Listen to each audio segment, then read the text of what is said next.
I think I achieved more than my dream. I think I achieved more than what I've ever expected I could have done. I would never have imagined having had a career as what I did. Being double French champions or 3-time French champions, I think it exceeded my wildest dreams that I ever could have dreamt of. Hi, I'm Antonie Claassen, ex-professional rugby player. Played in France for almost 18, 19 years. Born and bred in South Africa, grew up in Durban, went to Durban High School, DHS, and currently working after I retired from rugby a couple of years ago. Now working and giving back to the community.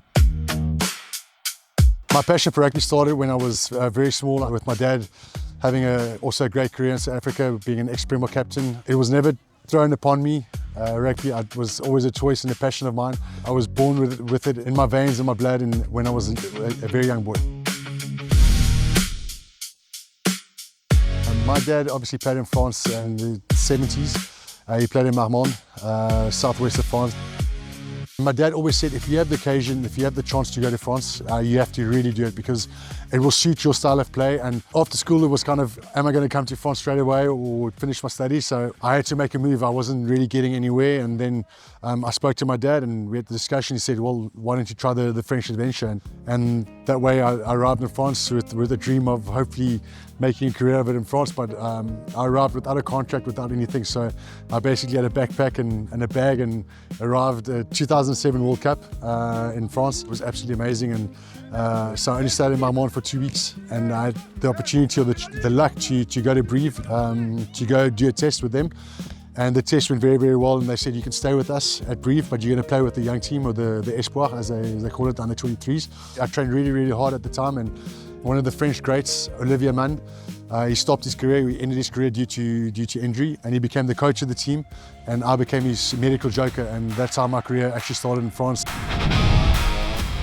So I spent 5 incredible years at Brive, but then it came to a certain stage as well where I knew I had to make a move if I wanted to have greater aspirations to play possibly higher up. So I was contracted at Castres. So I spent 2 years at Castres. We were French champion in 2013 and vice champions in 2014.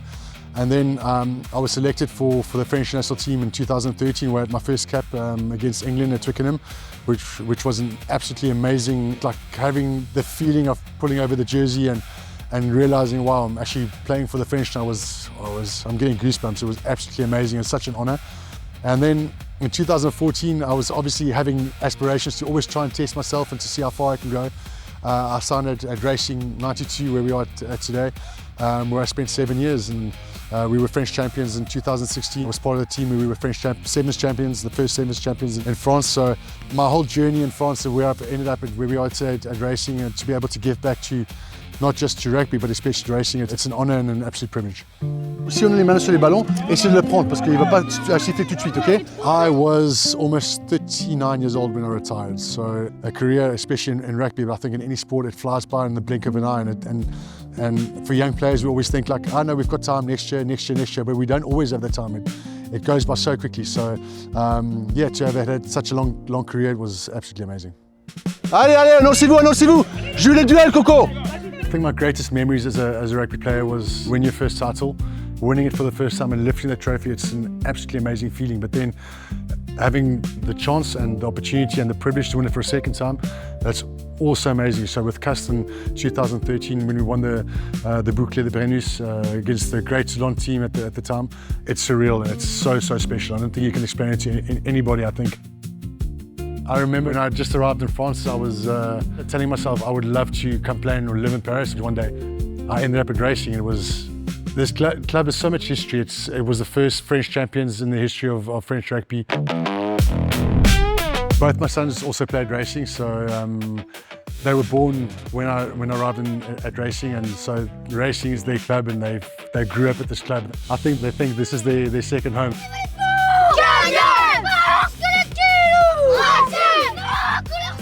I think the reason why we decided to stay in France after rugby, I think first of all, I think my network is in France. I've been here for such a long time, and I've managed to build up a very strong network and connections with a lot of people. And my 2 boys are born in France, so they speak French fluently, and they know everything that's, for them, this is home. So obviously we will always miss South Africa. South Africa will always remain home, and our people and our family, they're all over there. But I think that the thing that I probably miss the most, and whenever I go back to Africa, and I think I eat way too much of it, it's biltong.